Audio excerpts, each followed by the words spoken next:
дар асоси нақша чорабиниҳои саридораи бойгонӣ назди ҳукумати ҷумҳурии Тоҷикистон ва гвардияи миллии ҷумҳурии Тоҷикистон дар бойгонии давлатии вилояти Соғд семинари омӯзишӣ дар соҳаи кори бойгонидорӣ ташкил ва баргузор шуд.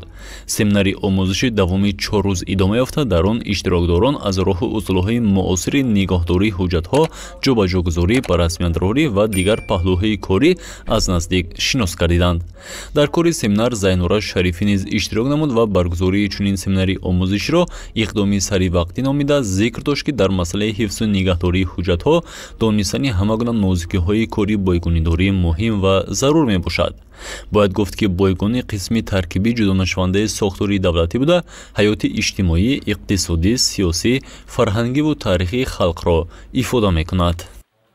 мақсади асосии гузаронидани семинар дар он аст, ки баланд бардоштани савияи дониши кормандони гвардияи миллии ҷумҳурии Тоҷикистон мебошад, чунки бойгонӣ қисми таърихӣ ва осори ҷудонашавандаи фарҳангии халқи тоҷик мебошад.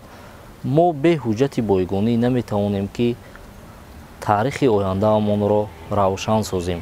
дар доираи омӯзиш, ки 18 соат аз тарафи маркази такмили ихтисоси саридораи бойгонӣ назди ҳукумати ҷумҳурии Тоҷикистон ва мутахассисони бойгонии давлатии вилояти Соғд дар шаҳри Хуҷанд гузаронида шуд, ба шунавандагоне, ки аз ҳисоби кормандони гвардияи миллии ҷумҳурии Тоҷикистон дар вилояти Соғд даъват шуда буданд, гувоҳнома тақдим карда шуд.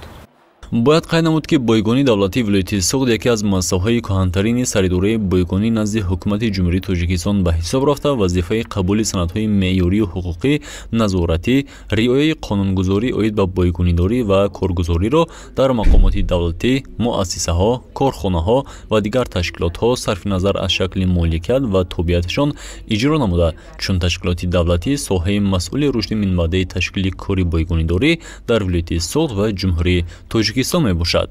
ҳоло дар ҳамаи шаҳру навоҳи вилояти Соғд тибқи маълумот шӯъбаи бойгонӣ фаъолият мебаранд, ки ба нигоҳдории ҳуҷҷатҳо сару кор мегиранд. Семинари омӯзишие, ки давоми 4 рӯз идома кард, 18 соати омӯзишро фаро гирифта, дар он кормандони гвардияи миллӣ дар минтақаи вилояти Соғд иштирок намуданд. дар фарҷоми семинари омӯзишӣ ба иштирокдорон ҷиҳати фаъолона иштирок намудан дар семинар сипоснома ва дигар тӯҳфаҳои хотиравӣ тақдим карда шуд. пас аз чандбасти семинар, иштирокчиён аз тарзи бандобаст ва ҷобаҷогузориву нигоҳдории ҳуҷҷатҳо дар бойгонии вилояти Соғд дидан намуданд. гузориши Шамси Наврӯзов ва Субҳон Одилҷонов барои бардома иттилоти имрӯз.